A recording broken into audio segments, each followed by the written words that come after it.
welcome to our lesson on the slope of parallel and perpendicular lines. So we're starting by looking at three lines that are graphed, and the first question that we are being asked is which lines are parallel? So looking at the graph, it looks like the purple line and the blue line are parallel. So they're labeled as A and B. What do you notice the parallel lines have in common? So in the first equation, I have y equals 2x plus 4.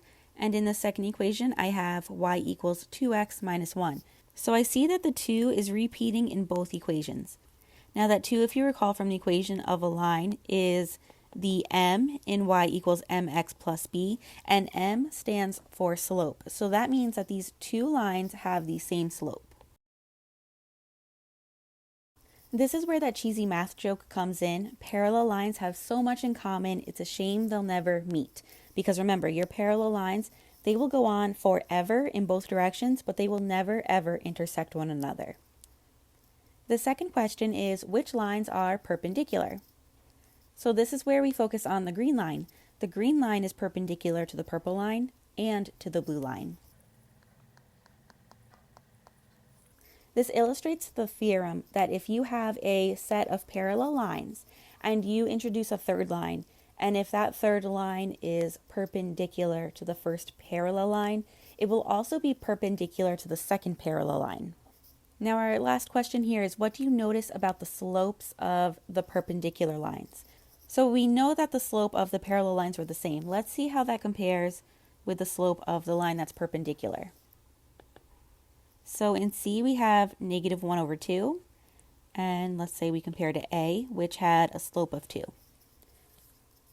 So right away we see that they both have a 2 in common. Is there anything else that they have in common?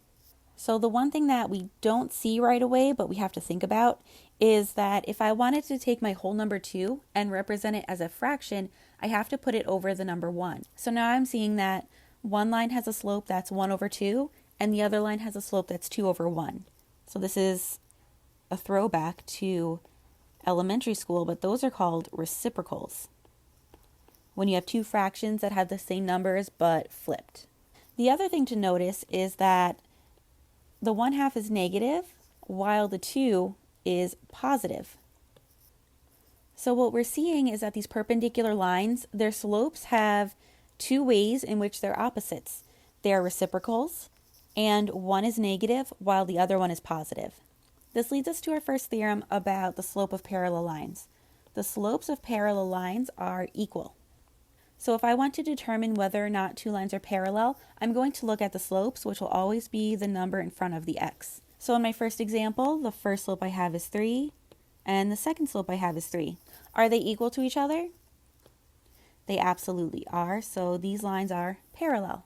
In my second set of equations, the slope of the first equation is 1/2, and the slope of the second equation is 1/2, except it also has a negative there. So is 1/2 equal to negative 1/2?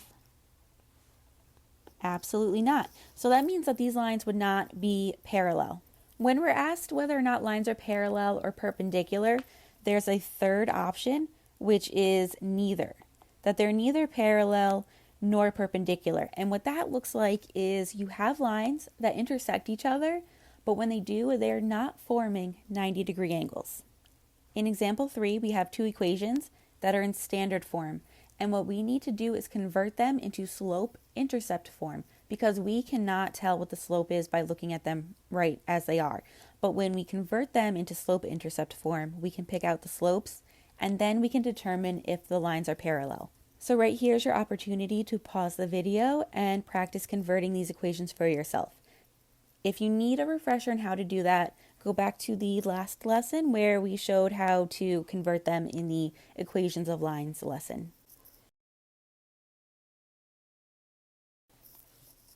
So we're getting that the first equation converts to y equals negative 2x, and the second equation converts to y equals negative 2x plus 3.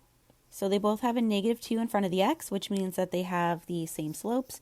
So then yes, these lines are parallel to one another. When it comes to the slope of perpendicular lines, the theorem is that the product of the slopes of perpendicular lines is negative 1. Here's an example of how that works. If we think back to what we had at the beginning, where the slope of one line was 1/2 and the slope of the other line was 2. If I rewrite 2 as a fraction, it would be 2 over 1. When they say product, that means multiply. So if I multiply these, remember multiplying fractions, you multiply the numerators by each other, so we get 2, and then multiply the denominators by each other. So 2 times 1 is 2 again. And then the first one was negative, so this should be negative as well. And then that negative 2 over 2 would reduce to a negative 1. What I teach my students is, rather than doing all of that every time you want to know if lines are perpendicular, is to instead look for negative reciprocals. So in example 4, are these lines perpendicular? The slope in the first equation is a positive 3. The slope in the second equation is a negative 1/3. Are they negative reciprocals of one another? So you have the 3 and negative 1/3. So remember, if it's a whole number and we want to see it as a fraction, we put it over 1.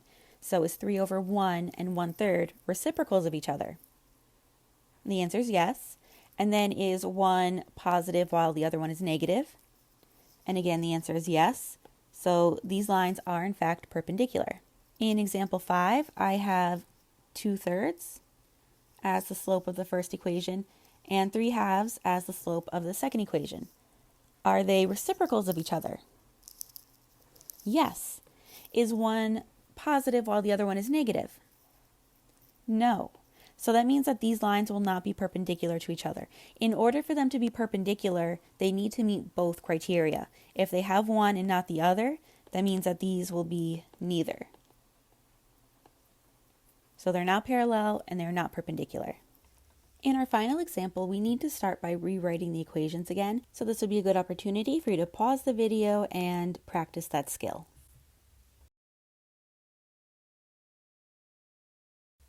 So our first equation converts to y equals negative 1/3 x plus 5/3, and our second equation converts to y equals 3x plus 8.